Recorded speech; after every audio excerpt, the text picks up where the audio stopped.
Welcome to Studentomics TV. I am Martin Dasco, the man, the host, and this is... The co-host, Trevor. What's going on? There's a lot going on, but we're not here to talk about that. We're here to Okay. talk about freelancing mistakes that all rookie freelancers make, and even some advanced freelancers make.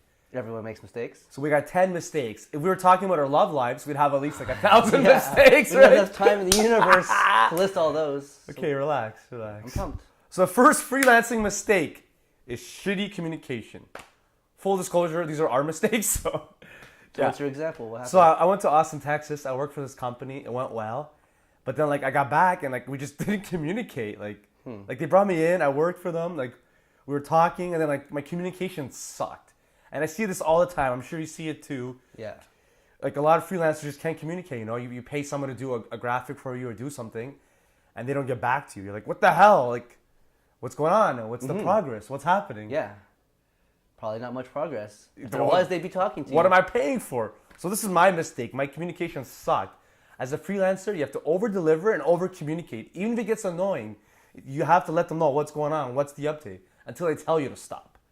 So another freelancing mistake is not writing down exactly what the client wants. So this is something I did a couple of times where they tell you, I want in this, your love this. life or freelancing? No, we're talking freelance here. Okay, sorry. That's a different line of business. I got confused. So with video editing, a client would say, well, I want this, this, and this in the video.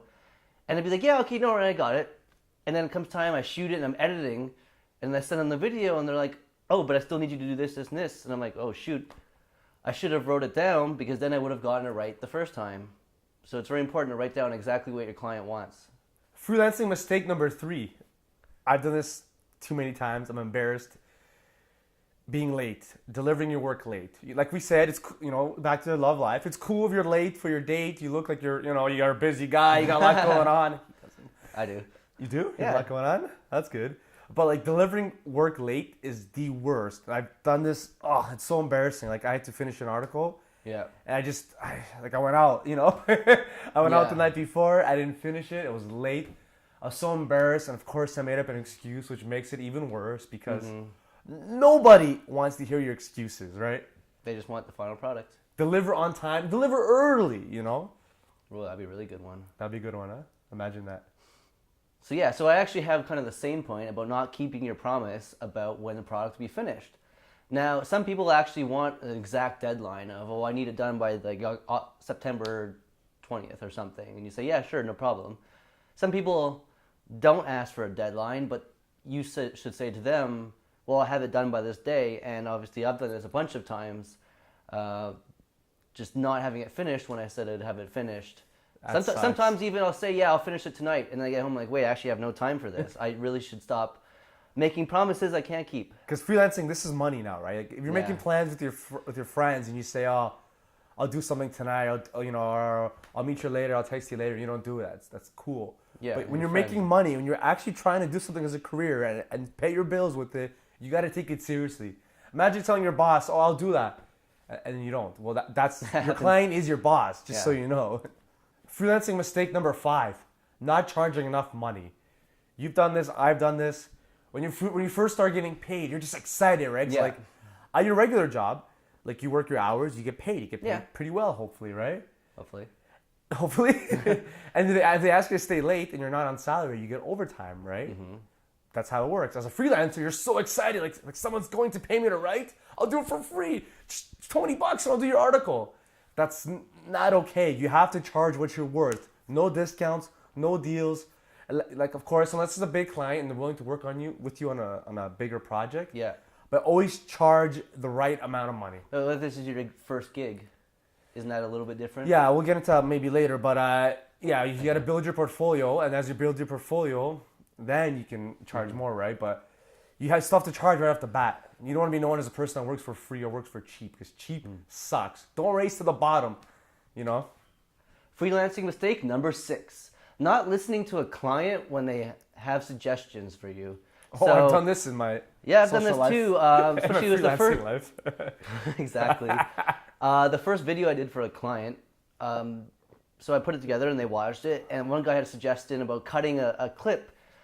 And my first reaction, because this was my first time dealing with a client, was like, no, it looks fine.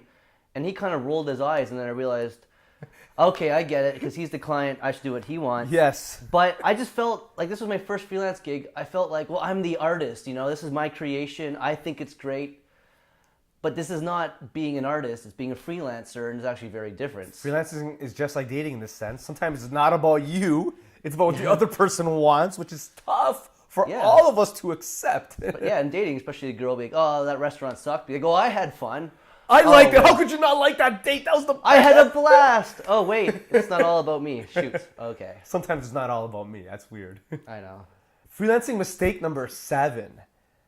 Going after low-level customers. My buddy Daryl Sharma from the WWE actually wrote this in a forum about wrestling. I forget how he said it, but when you suck at something, doing it at a low level won't help you. If that makes sense. Okay. So let's say you're trying to build your portfolio and you're a freelance writer.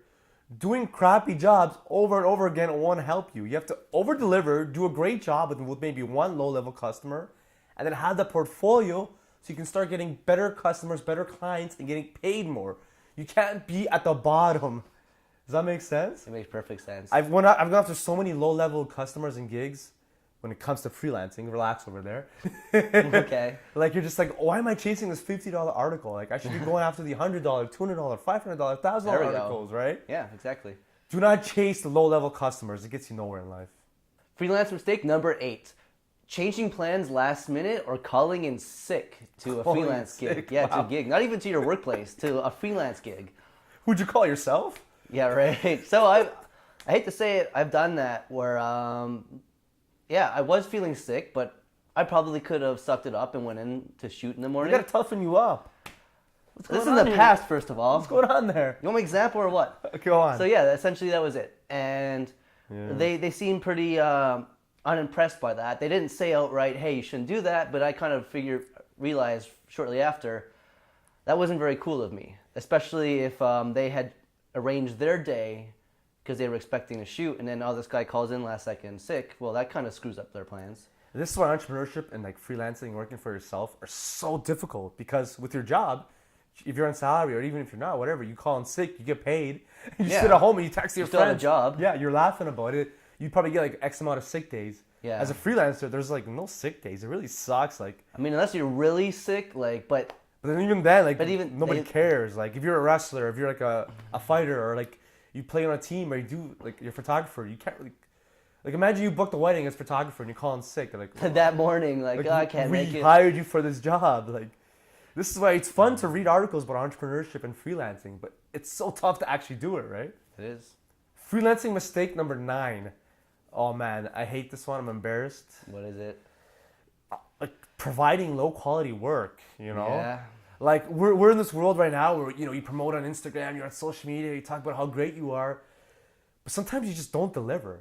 I've done this in my wrestling career more than my writing, because with writing, there's always spell check, you can always review it, right? Yeah, exactly. But with wrestling shows and stuff like that, you go to an event, you just don't do a good job. You provide low quality work. And it seems like wrestling is pretty harsh, man. The crowd will let you know if you're not doing a good job. There's the crowd interaction in the sense that they play along, they booing and cheering.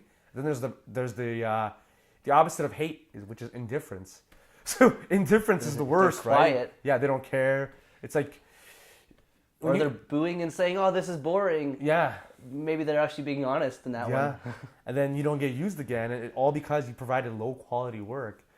I mean, nobody plans to do low quality work, so I'm not going to tell you don't do low quality work. Mm-hmm. But if you want to get paid and you want to be used again as a freelancer, try to over deliver always. Mm-hmm. Which brings me to my last point. Last mistake, number 10. Can I go, sir? I get excited easily. Apparently. So yeah, freelance mistake number 10, which is related to what you just said, is sending a client an incomplete product.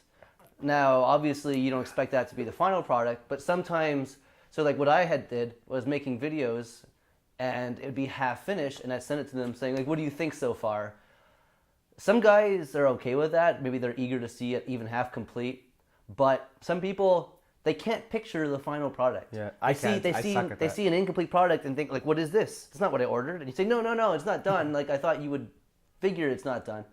not everybody has the imagination to realize it's gonna look better. And so sometimes you actually have to gauge, is this person, do they want to see a half-finished product, or they don't care? They just want their final product, done deal, no questions. They already specified what they wanted. Yeah, that was a kind of a hard one for me. I really like, because I like feedback along the way. Yeah. But some people don't. Somebody who hires you for a wedding video, they're not gonna sit down with you. Yeah, I kind of like that. Hey, maybe we should do this. Nope, they just want their wedding video. I'm a perfect example of this because when I hire people to do my graphics or my logos or my web design, I know nothing. I'm the worst. I'm like, I kind of like this. I kind of like that. I'm like, just show me what you can do. And I'm like, oh yeah, I like it. So yeah, I hear you. So on that you'd one. be the kind of guy. If I sent you a half-finished logo, you'd be like, this looks ugly. You'd be like, no, use your imagination. Yeah. Picture it looking good. Picture it looking good. Oh wow. Yeah. Thanks for watching our video. Those are 10 freelancing mistakes that we've made. Oh yeah. We hope you don't make them. If you do, hopefully you laughed along with us, or you can laugh along in the future one day when you don't feel as bad. Subscribe, like, leave a comment, share this with a friend, and stay tuned for more.